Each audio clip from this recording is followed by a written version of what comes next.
আপনি একজন নয়, আপনি হলেন দুইজন।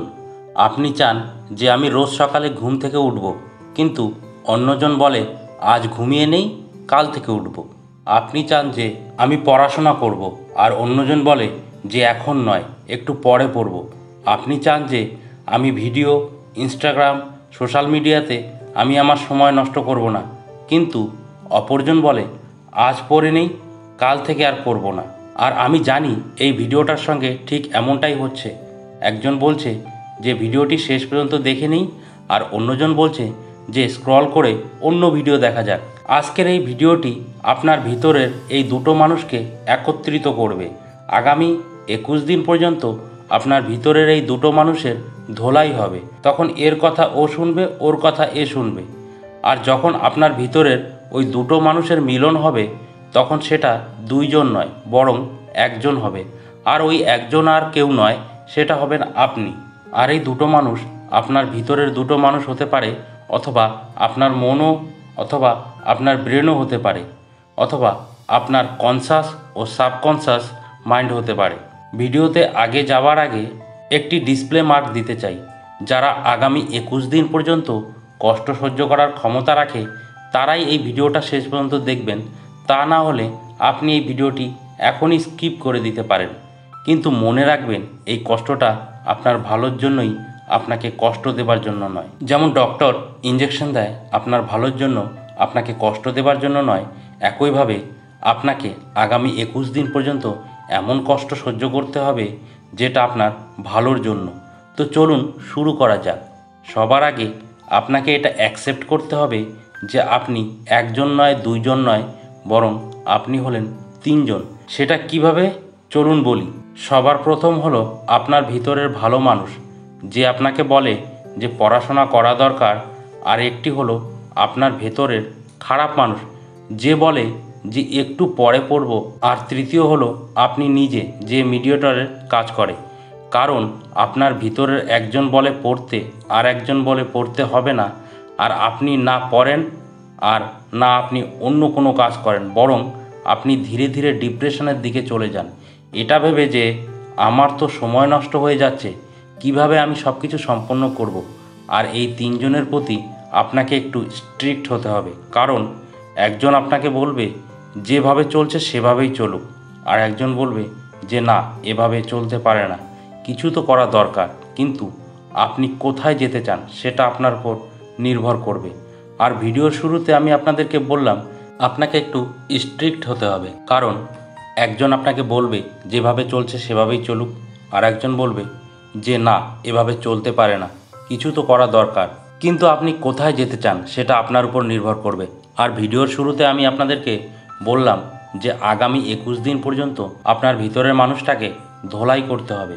আর ধোলাই তো খারাপ মানুষের করা হয়, তাই আপনার ভিতরে যে খারাপ মানুষটা আছে তাকে ধোলাই করতে হবে।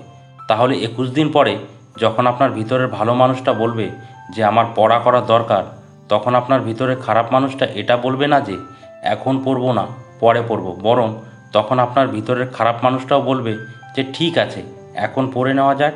আমি জানি এই সব কিছু শুনতে আপনাদের একটু অদ্ভুত মনে হচ্ছে, কিন্তু আপনি একবার ট্রাই করে দেখুন। আপনি যে কাজই করেন না কেন, এই তিনজন একসঙ্গেই থাকবে। উদাহরণ হিসাবে, আপনি রাতে মোবাইল চালাচ্ছেন, তখন আপনি কিন্তু এটা জানেন না যে আপনাকে রাত 11টার মধ্যেই ঘুমিয়ে পড়তে হবে, কিন্তু আপনার ভেতরের অপরজন বলে আর একটু মোবাইলটা দেখে নেওয়া যাক। আর তখনই আপনাকে স্ট্রিক্ট হতে হবে। আপনাকে একটি আলাদা ইগোর সঙ্গে থাকতে হবে। যখন আপনার ভিতরে খারাপ মানুষটা বলবে আর একটু মোবাইল দেখে নিই, তখন আপনি তাকে চ্যালেঞ্জ করুন। আর তার কোনো কথাই আপনি শুনবেন না। আপনি দ্রুত মোবাইল বন্ধ করে দিয়ে শুয়ে পড়ুন। সকালে যখন আপনার ঘুম ভাঙবে, আপনার ভিতরের খারাপ মানুষটা আপনাকে বলবে যে আর একটু ঘুমিয়ে নিন। তখন আপনাকে বলতে হবে যে না, অনেক হয়েছে, এখনই আমাকে উঠে পড়তে হবে। অর্থাৎ আপনার ভিতরের ওই নেগেটিভ মানুষটা আপনাকে যা কিছু বলবে, সেই সমস্ত কথা আপনাকে এমনভাবে ইগনোর করতে হবে যাতে আপনার ইগোটা কোনোভাবে যেন নষ্ট না হয়। আপনার ভেতরের খারাপ মানুষটি যে কথাই আপনাকে বলবে, আপনি কোনোভাবেই তার কথা মানবেন না। আর আমার মনে হয় এতক্ষণে আপনারা বুঝতে পেরেছেন আমি কার কথা বলছি। চলুন আরও কিছু ইন্টারেস্টিং কথা আমরা জেনে নিই। Point number 1, early to bed early to rise make some man healthy wealthy and wise.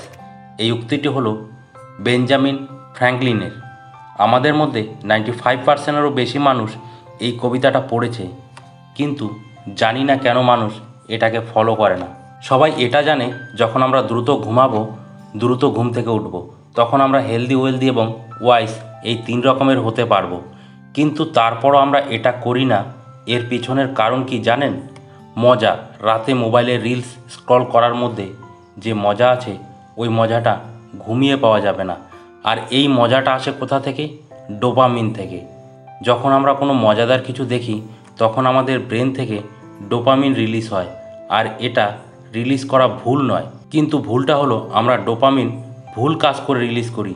যেখানে আমাদের ডোপামিন রিলিজ করা উচিত নয়, সেখানে আমরা ডোপামিন রিলিজ করছি। যখন আমরা সকাল সকাল আমাদের ডোপামিন ইনস্টাগ্রামের রিলস ভিডিও দেখতে গিয়ে নষ্ট করে দেই, তখন আমাদের অন্য কোনো কাজে আর মজা আসে না। আমাদের ফোকাস লেভেলটা কম হয়ে যায়, আমাদের অ্যাটেনশন করার ক্ষমতাটাও কম হয়ে যায়। আমরা লম্বা সময় পর্যন্ত কোনো কাজ করতে পারি না। আর ডোপামিন যদি কাজ করার মাধ্যমে আপনি রিলিজ করতে পারেন, তাহলে তখন আপনি আসল মজাটা পাবেন। চলুন প্রথম পয়েন্টের কথাটাকে একটু ভালোভাবে বোঝার চেষ্টা করি, অর্থাৎ আর্লি টু বেড।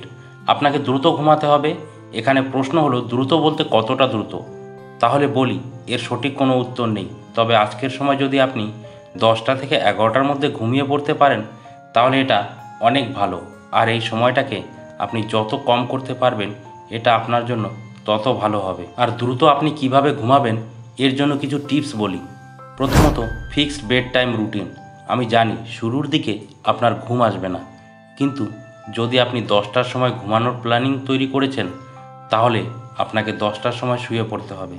তাতে আপনার ঘুম আসুক অথবা না আসুক, তাহলে দেখবেন 1 সপ্তাহ পর থেকে আপনি 10টার সময় ঘুমিয়ে যেতে পারবেন। দ্বিতীয়ত, রিমুভ অল ইলেকট্রনিক্স গ্যাজেট। আপনার রুমে যত ইলেকট্রনিক্স গ্যাজেট আছে, সেই সমস্ত গ্যাজেটগুলোকে ঘুমোতে যাওয়ার আগে 1 ঘন্টা আগেই বন্ধ করে দিন। সেটা আপনার মোবাইল ফোন হতে পারে, ল্যাপটপ, টিভি অথবা কম্পিউটার, যাই হোক না কেন। তৃতীয়ত, মেক টু ডু লিস্ট।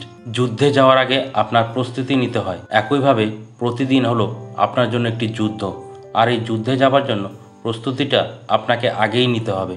অর্থাৎ প্রতিদিন ঘুমোতে যাওয়ার আগে আপনাকে টু ডু লিস্ট তৈরি করতে হবে, আর সেটাও 2 রকমভাবে। প্রথমত উইথ টাইম, আর দ্বিতীয়ত উইদাউট টাইম। প্রথম লিস্টের সময় সঙ্গে সঙ্গে আপনার কাজ লিখতে হবে, আর দ্বিতীয় লিস্টে কেবলমাত্র আপনার কাজ থাকবে। সেখানে কোনো টাইম সেট করা থাকবে না, কারণ কোনো দিন হয়তো আপনি একটু দেরিতে ঘুম থেকে উঠবেন। অর্থাৎ আপনি সকাল 6টার সময় ঘুম থেকে ওঠার প্ল্যান করছেন, আর আপনি ঘুম থেকে উঠছেন সকাল 7টার সময়। আর তখন আপনার ব্রেন হয়তো বলবে কাল থেকে এই লিস্ট ফলো করব।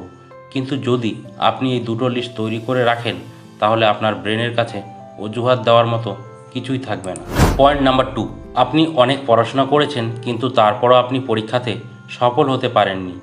অর্থাৎ আপনি রাতে টু ডু লিস্ট তৈরি করেছেন, কিন্তু আপনি কি মর্নিংয়ে সেটা ফলো করতে পেরেছেন? আমি জানি এটা শুরুতেই আপনি করতে পারবেন না, শুরুতে এটা কেউ করতে পারে না, কিন্তু আপনি হার মেনে নেবেন না। আপনার হয়তো মনে হবে যে আমি তো ফলো করতে পারছি না, তাহলে টু ডু লিস্ট তৈরি করে কী লাভ হবে? তাহলে বলি, আপনি ফলো করতে পারেন অথবা না পারেন, আপনাকে আপনার টু ডু লিস্ট তৈরি করতেই হবে। তাহলে দেখবেন একটা সময় পর আপনার সমস্ত লক্ষ্য কমপ্লিট হয়ে যাবে। এখন প্রথম পয়েন্টের বাকি অংশটুকু দেখা যাক। আর্লি টু রাইজ, অর্থাৎ সকালে দ্রুত ঘুম থেকে উঠে পড়া। এর জন্য আমি আপনাদের কিছু টিপস বলি। রাতে দ্রুত যদি আপনি ঘুমিয়ে পড়তে পারেন, তাহলে আপনি অটোমেটিক সকালে দ্রুত উঠে পড়বেন। যদি তারপরেও আপনি উঠতে না পারেন, তাহলে সকালে আপনি এমন একটি মজাদার কাজ করুন যেটা আপনার জন্য ভালো হবে, এবং আপনার সেই কাজটা করতে মজাও আসবে। আর এরপরেও যদি আপনি সকালে ঘুম থেকে না উঠতে পারেন, তাহলে আপনি এমন কোনো কাজ করুন যেটা আপনার জন্য করা অনেক বেশি প্রয়োজন, আর সেটা আপনাকে সকালেই করতে হবে। আর যদি এই সব কিছু আপনার কাছে না থাকে, তাহলে আপনার উইল পাওয়ারকে ডেভেলপ করতে হবে। অর্থাৎ আমাকে সকালে উঠতে হবে তো উঠতেই হবে। 2-1 দিন আপনার ঘুম হয়তো নষ্ট হবে, কিন্তু আপনি হার মানবেন না, কারণ 2-1 সপ্তাহ পরে সব কিছু ঠিক হয়ে যাবে। আর এরপরেও যদি আপনি সকালে ঘুম থেকে উঠতে না পারেন, তাহলে আপনি ঘুমিয়েই থাকুন, আপনার ওঠার কোনো প্রয়োজন নেই। কিন্তু যদি আপনি সকালে ঘুম থেকে উঠে পড়েন, তাহলে আপনাকে কি করতে হবে সেটা শুনুন। সবার প্রথমে আপনার মোবাইলটা নিয়ে অ্যালার্মটাকে বন্ধ করে দিন, কিন্তু ভুলেও আপনি ইনস্টাগ্রাম ওপেন করবেন না বা আপনার কোনো নোটিফিকেশন চেক করবেন না। এরপরে আপনার মোবাইলটা রেখে দিয়ে আপনি যেখানে ঘুমিয়েছিলেন সেই বেডটাকে পরিষ্কার করে ফেলুন, আর এটা আপনার টু ডু লিস্টের মধ্যেই থাকতে হবে। আর যখন আপনি আপনার বিছানাটা পরিষ্কার করে রেডি করে ফেলবেন, তখন আপনি আপনার টু ডু লিস্টে একটি টিক চিহ্ন দিয়ে দিন যে এই কাজটা আপনি সম্পূর্ণ করে ফেলেছেন। আর এখান থেকে আপনি মোটিভেশন পাবেন দ্বিতীয় কাজটা করার। দ্বিতীয় কাজ হলো অ্যাফার্মেশন। অ্যাফার্মেশনে আপনার কিছু পজিটিভ কথা নিজেকে বলতে হবে।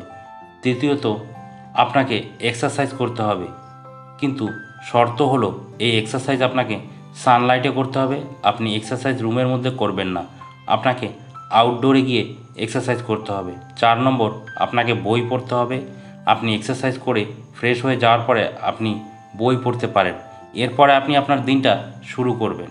পয়েন্ট নাম্বার 3, আপনি হেলদি এবং ওয়াইজ, কিন্তু আপনি গ্রো করতে পারছেন না। তাহলে এসব কিছুর কোনো লাভ নেই। আপনাকে সবসময় সামনের দিকে এগিয়ে যেতে হবে। এর জন্য আপনি একটি গোল সেট করুন। যতক্ষণ পর্যন্ত আপনি আপনার গোল সম্পর্কে না জানবেন, ততদিন পর্যন্ত আপনি কেবলমাত্র আপনার সময়কে নষ্ট করবেন। আপনি আপনার আসল ক্ষমতাটা তখনই জানতে পারবেন যখন আপনার কাছে একটি প্রপার গোল থাকবে।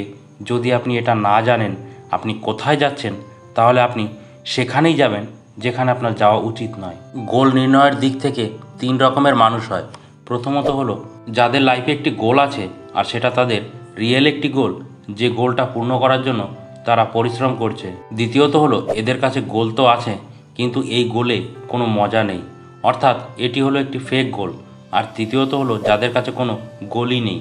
এদের আলাদা আলাদা কিছু এক্সপ্লোর করে যেতে হবে, বোঝার চেষ্টা করতে হবে যে আপনি কী কারণে জন্ম নিয়েছেন, আপনার কোন কাজে মজা আসছে। আর যখন আপনি এমন কোনো একটি কাজ খুঁজে পেয়ে যাবেন, আপনি নিজেকে এই 3টি প্রশ্ন জিজ্ঞেস করুন। আপনি কি সত্যি এটা পেতে চান? সত্যি কি এটা আপনার মন থেকে আসছে? আপনি কি সত্যি এই লক্ষ্যের জন্য তৈরি হয়েছেন? দ্বিতীয়ত, সত্যি কি আপনি এমনটা হতে চান, নাকি আপনি কারোর কথা শুনে কনভিন্স হয়ে গেছেন, নাকি আপনি কেবলমাত্র শো আপ করার জন্য এটা করতে চান? এই লক্ষ্যটা কি আপনার জন্য তৈরি হয়েছে? তৃতীয়ত, এই লক্ষ্যের জন্য কি আপনার সময় দেওয়া উচিত? এই লক্ষ্যে কি আপনার কোনো ক্যারিয়ার আছে? আর যখন আপনি এই 3টি প্রশ্নের উত্তর পেয়ে যাবেন, তখন আপনাকে নিজের জন্য একটি স্মার্ট গোল সেট করতে হবে। SMART। এস অর্থাৎ স্পেসিফিক, আপনার লক্ষ্যটার জন্য আপনার ব্রেন অ্যাক্টিভ ক্লিয়ার ভিশন থাকতে হবে। এম অর্থাৎ মেজারেবল, আপনি কি আপনার প্রোগ্রেসটাকে ট্র্যাক করছেন। এ অর্থাৎ অ্যাচিভেবল, আপনার লক্ষ্যটা চ্যালেঞ্জিং হতে পারে কিন্তু সেটাকে কি অ্যাচিভ করা সম্ভব। আর অর্থাৎ রিয়েলিস্টিক, আপনার লক্ষ্যটা কি রিয়েলিস্টিক, আপনি কি এটা করতে পারবেন, আপনার কাছে কি সমস্ত রকমের রিসোর্স আছে। সবশেষে টি অর্থাৎ টাইম বাউন্ড, আপনি আপনার লক্ষ্যের জন্য একটি টাইম সেট করে রাখুন। আপনাকে কেবলমাত্র এতটুকুই করতে হবে, আপনাকে বেশি কিছু নয়। অল্প কিছু জিনিস আছে যেগুলো আপনাকে আগামী 21 দিন পর্যন্ত করে যেতে হবে। আর এই সব কিছুকে যদি আমি আপনাদের সামারাইজ করে বলি, তাহলে সেটা হলো: number 1, fix bedtime routine. Number 2, remove all electronics gadget before sleeping. Number 3, make 2 types of to do list, with time, without time. Number 4, wake up early in the morning in the fixed time. Number 5, make your bed. Number 6, affirmation. Number 7, meditation. Number 8, exercise. Number 9, read book. Number 10, set goal. আর এখন আপনি কি এই 21 দিনের challenge নিতে তৈরি আছেন? তাহলে কমেন্টে অবশ্যই ইয়েস লিখুন। আজকের ভিডিওটি এই পর্যন্তই। ভিডিও ভালো লাগলে ভিডিওটিকে লাইক ও শেয়ার করতে ভুলবেন না। আপনাদের মূল্যবান সময় দেওয়ার জন্য অসংখ্য ধন্যবাদ।